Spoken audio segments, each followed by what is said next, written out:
I've done something I can't undo, and now I have to watch my daughter hold hands with the man who knows exactly what I sound like when I lie. I didn't mean for any of it to happen. Not that night, not what came after, and definitely not this. There are mistakes you can bury, bad choices that fade with time, things you forgive yourself for because you were lonely, or sad, or human. But then there are mistakes that crawl out of the dark years later and sit across the dinner table from you, smiling politely, pretending not to know who you are. That's where I am now. My name's Claire, I'm 43, and I just met my daughter's new boyfriend for the first time. He's tall, well-mannered, charming, the kind of man every mother hopes her daughter will bring home one day. Except I already know him. 4 months ago, I had a one-night stand with him in a hotel room after a work conference. It wasn't love. It wasn't even infatuation. It was two broken people numbing the ache of their own loneliness for a few hours. I told myself it didn't matter. We didn't exchange names, no numbers, just two strangers who'd go back to their separate lives and never cross paths again. Except now he's in my kitchen, laughing with my daughter, his arm draped over her chair like he belongs there. The sound of their laughter makes my skin prickle. Every word he says is a reminder of the night I swore I'd forget. The same voice, the same smile, the same small scar on his hand I once traced without thinking. And when our eyes met across the table, the room fell silent in my head. Because he remembered me, too. And worse, he didn't look sorry. Before tonight, my life was simple in that quiet, invisible way middle-aged women's lives tend to be. I work in HR, pay the bills, keep the plants alive, and try not to think too much about what's missing. I've been divorced for 6 years. My ex-husband, David, wasn't a bad man. Just one who stopped seeing me somewhere between parent-teacher meetings and mortgage payments. When he left, it wasn't a storm. It was a slow fade-out. Our daughter, Emily, is 21.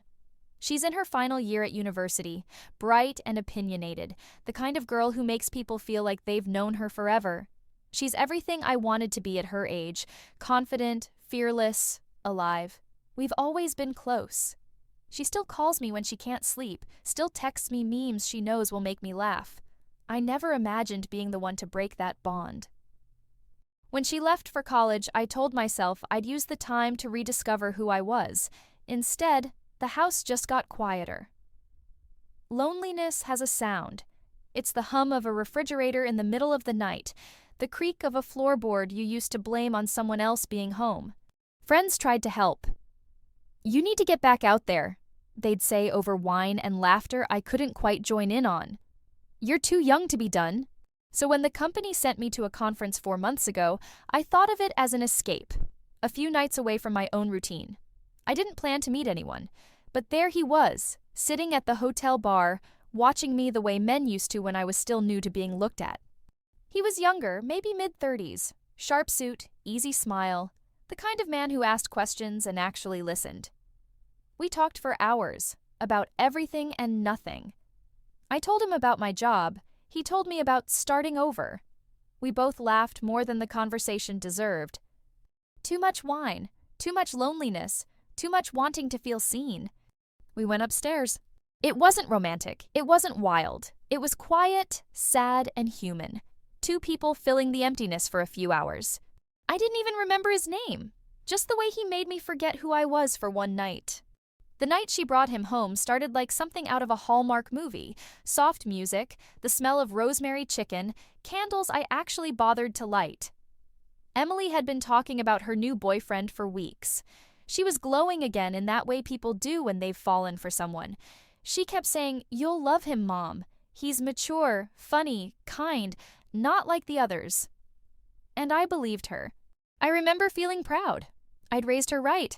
I wanted to see the man who made my daughter smile like that. When the doorbell rang, I was halfway through setting the table. I called out, "Come in!" Because in this house, love had always felt welcome. And then he walked through the door. For a split second, I didn't recognize him. The lighting, the distance, it was all normal. Until Emily followed behind him, her arm hooked through his. He turned toward me, smiling politely, and time slowed. The same eyes, the same scar on his hand, the same small pause before he said, "It's so nice to finally meet you, Mrs. Hart." I froze. Every sound dulled. The clinking dishes, the music, even Emily's laughter became distant, muffled, like I was underwater. He knew. I saw it. That flicker of recognition, gone almost before it appeared. He masked it perfectly, his voice smooth, his charm unbroken. Emily didn't notice a thing. My hands shook as I poured the wine. Every question she asked him felt like a mine about to go off. Where did he grow up? How long had they been dating? How did they meet? Each answer came easily, as if rehearsed. He looked calm, comfortable, too comfortable. I could barely eat. My throat burned with every swallow. My heartbeat was so loud I thought someone would hear it. I wanted to run, to scream, to tell her the truth. But I sat there, smiling, nodding, pretending to be the mother of the year while my stomach twisted into knots. I kept waiting for him to slip, to say something that would expose him, but he didn't. He just smiled at me across the table. That same smile from 4 months ago, like we shared a secret carved in shame.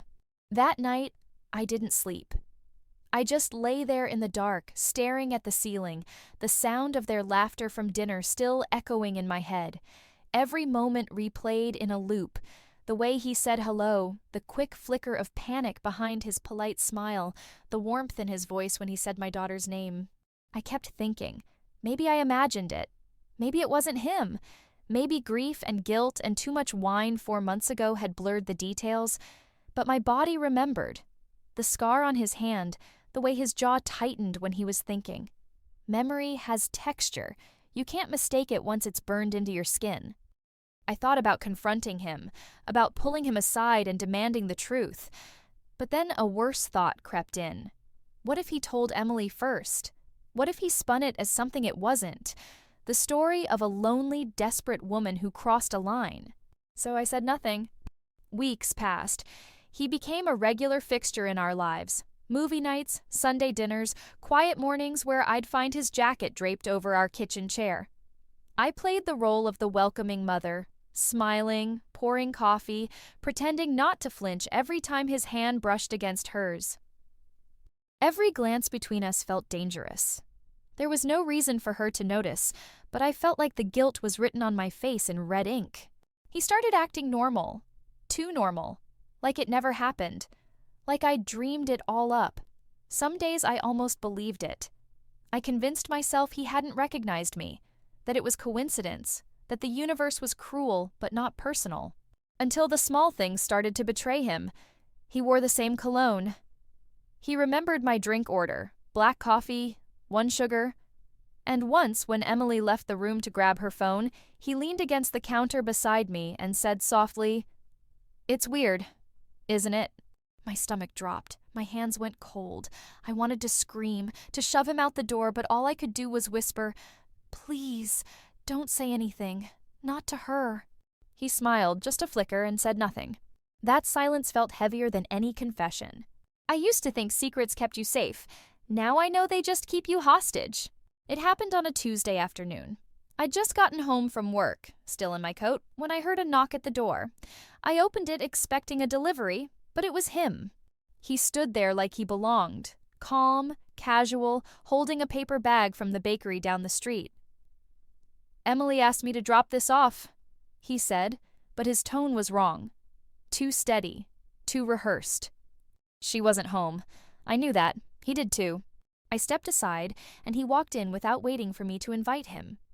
He set the bag on the counter, turned to face me, and said quietly, "We should talk." My throat tightened.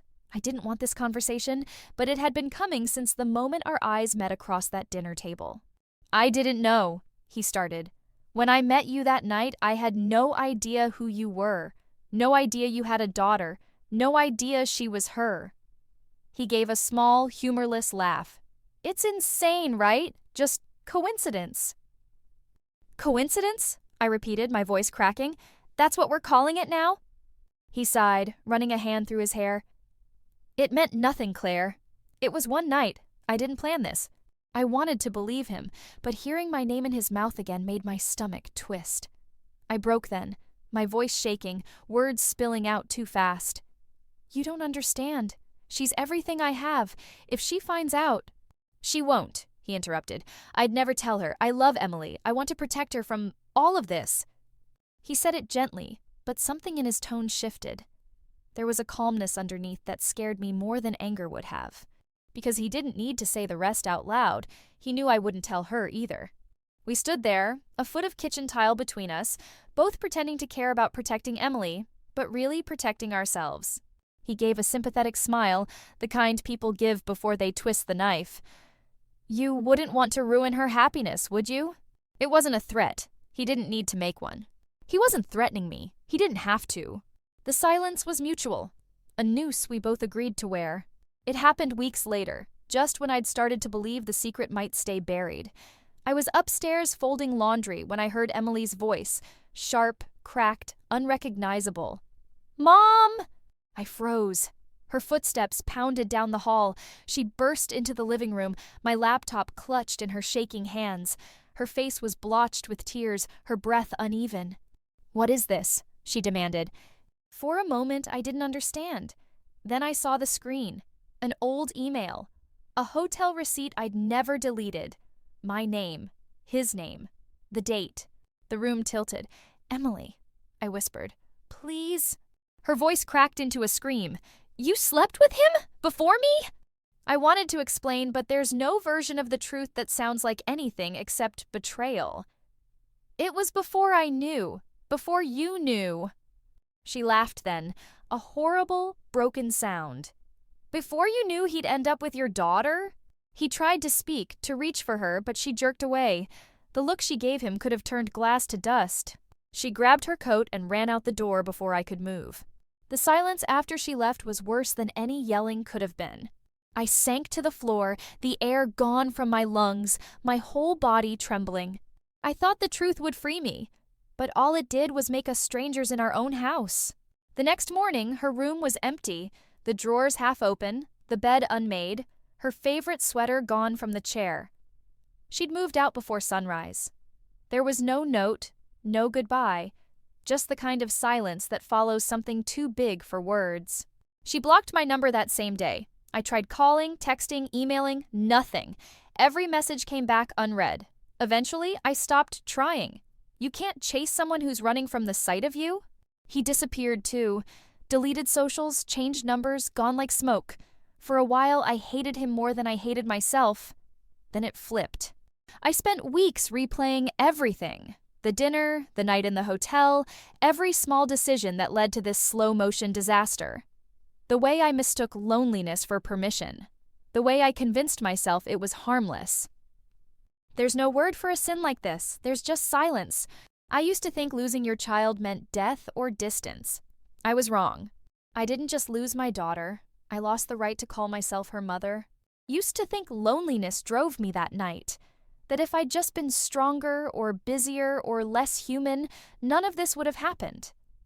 But it wasn't loneliness. It was something smaller and meaner, the craving to be seen after years of feeling invisible. And now I see myself more clearly than I ever wanted to. Every flaw, every weakness, every quiet, selfish impulse that led me here. I don't chase Emily anymore. Or him. Some distances are meant to stay that way. I just live with the silence, the kind that follows you like a shadow. Heavy, familiar, deserved. Sometimes I catch my reflection and see a version of her face in mine, the one I destroyed without meaning to. And I realize guilt isn't the weight of doing wrong. It's living long enough to see your sin wearing your daughter's smile.